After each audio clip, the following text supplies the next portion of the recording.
앞주제와 뒷주제를 자연스럽게 연결하는 브릿지 멘트에 질문만 한 게 없습니다. 그럼 아이들 머릿속에 다 떠오르는 거북선의 이미지가 다 다를 겁니다. 시선 이동을 좀 자유자재로 잘하는 친구들은요, 발표의 흡입력 자체가 달라요. 그리고요, 발표할 때 이게 없으면 말짱 꽝입니다.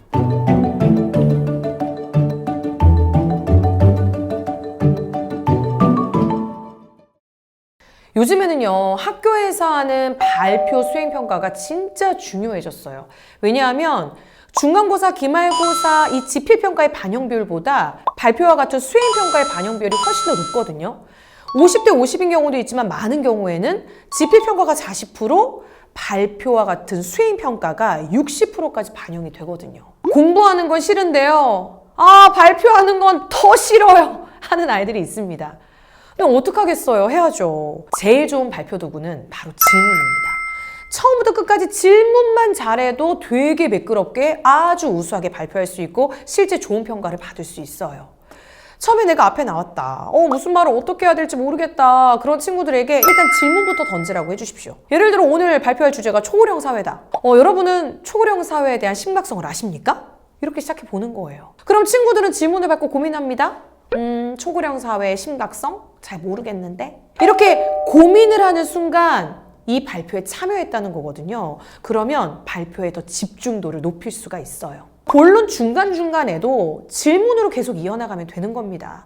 예를 들어 내가 오늘 발표해야 될 내용이 크게 5가지다. 뜻과 장점, 단점, 해결책, 나의 생각 순이다. 그러면요, 딥페이크의 장점에는 어떤 것이 있을까요? 그럼 단점은 무엇일까요? 어떻게 해결하면 좋을까요? 이런 식으로요. 질문만 던져도 다음 카테고리 주제로 자연스럽게 연결시킬 수 있거든요. 이걸 뭐라고 하냐? 브릿지 멘트라고 하는데, 앞주제와 뒷주제를 자연스럽게 연결하는 브릿지 멘트에 질문만 한 게 없습니다. 이렇게 질문을 던지면서 열린 결말로 마무리 짓는 것도 아주 좋은 방법이 될 수 있어요. 둘째, 저 친구 발표는 뭔가 다르다라고 느끼는 게 바로 PPT 작성입니다. PPT를 화려하게 만들어야 되냐고요? 아닙니다. PPT는 내가 말할 내용의 이해를 돕기 위한 시각적 보조 도구로서만 활용해야 됩니다. 선생님이 예를 들어 이순신 장군의 업적에 대해서 얘기를 할 때, 얘들아, 임진왜란 때 이순신 장군이 거북선을 만들어서 외적을 물리쳤단다 라는 얘기를 한다면, 어떤 친구는 거북선을 아는 친구도 있겠지만 모르는 친구도 있을 거 아니에요. 거북선은 말이야, 거북이 모양으로 만든 밴데 어쩌고 저쩌고 저쩌고 저쩌고. 그럼 아이들 머릿속에 다 떠오르는 거북선의 이미지가 30명이면 30명, 100명이면 100명 다 다를 겁니다. 백문이 불여일관, 한번 보는 게 더 강력할 때가 있거든요. 그래서 PPT 시각적인 자료를 쓰는 거예요. 거북선은 말이야, 이렇게 생겼어 라고 딱 한번 보여주면 저게 거북선이구나, 바로 이해가 될 수 있잖아요. 거창하고 화려하고 뭔가 빽빽하게 논문 적듯이 작성하지 않도록 집에서 잘 지도해 주시기 바랄게요. 그리고 세 번째는요, 친구들의 시선을 사로잡아라 입니다. 청중, 듣는 사람의 시선은 화자, 말하는 사람의 시선을 따라갈 수밖에 없습니다. 학교 선생님이 수업을 하실 때 수업을 하시다가 갑자기 창밖을 바라봅니다. 그러면 학생들이 다 밖에 뭐가 있나? 선생님이 왜 창밖을 보시지? 하고 일제히 시선이 어떻게 되죠? 창밖으로 이동이 돼요. 친구들을 바라보지 않고 내가 준비해온 대본만 보고 읽는다. 그럼 아이들도 어떨까요? 시선이 다 아래로 떨어집니다. 친구들이 내가 준비한 PPT 자료를 이때 좀 봐줬으면 좋겠다 할 때는 나도 같이 PPT를 바라봐주고, 이때는 친구들이 내 말에 좀 집중해줬으면 좋겠다 할 때는 PPT를 보다가 다시 친구를 바라봐주고, 이렇게 시선 이동을 좀 자유자재로 잘하는 친구들은요, 발표의 흡입력 자체가 달라요. 훌륭한 발표 내용을 준비를 했음에도 불구하고 보고 읽는 일은 없어야겠다. 그리고요, 발표할 때 이게 없으면 말짱 꽝입니다. 처음부터 끝까지 발표를 잘 해놓고도 마지막에 이걸 놓치는 친구들이 있어요. 뭘까요? 미음, 시옷, 지읒. 마사지? 아닙니다. 메시지죠.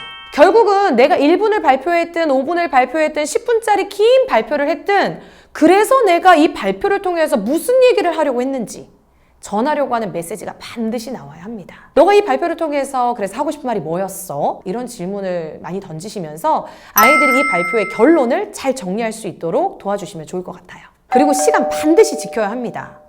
짧아도 문제, 길어도 문제예요. 학교에서 발표는요, 특히 이 평가, 점수가 반영되는 발표는 공정성이 있기 때문에 모든 친구들에게 발표 시간을 동일하게 줄 수밖에 없습니다. 어떤 경우는요, 심한 경우는 선생님들이 발표 아직 안 끝났는데 5분 지났다고 그냥 들어가라고 하는 경우도 있습니다. 아이들이 막상 집에서 연습할 때보다 교실에 가면 떨리거든요.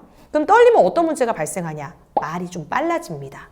그래서 실제 5분을 준비했다 하더라도 까먹고 중간에 빠뜨리는 거 있죠. 말속도 빨라지죠. 그래서 3분도 채 발표 못하고 내려오는 경우가 많아요. 그래서 이 발표의 속도, 내용 분량까지 꼼꼼하게 체크를 하고 갈 수 있도록 좀 지도해 주시면 훌륭한 피드백을 받을 수 있을 겁니다. 마지막으로 이건 부모님들이 꼭 해주셔야 되는 거예요. 긍정 마인드 심어주기. 나 못할 것 같아. 이번 발표는 진짜 망했어. 그런 마음으로 학교 가서 발표하잖아요. 망합니다.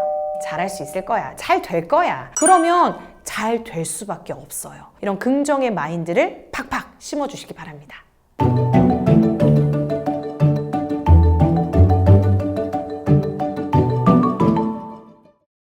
말하기는요, 머리로 하는 게 아닙니다. 몸으로 익혀야 돼요.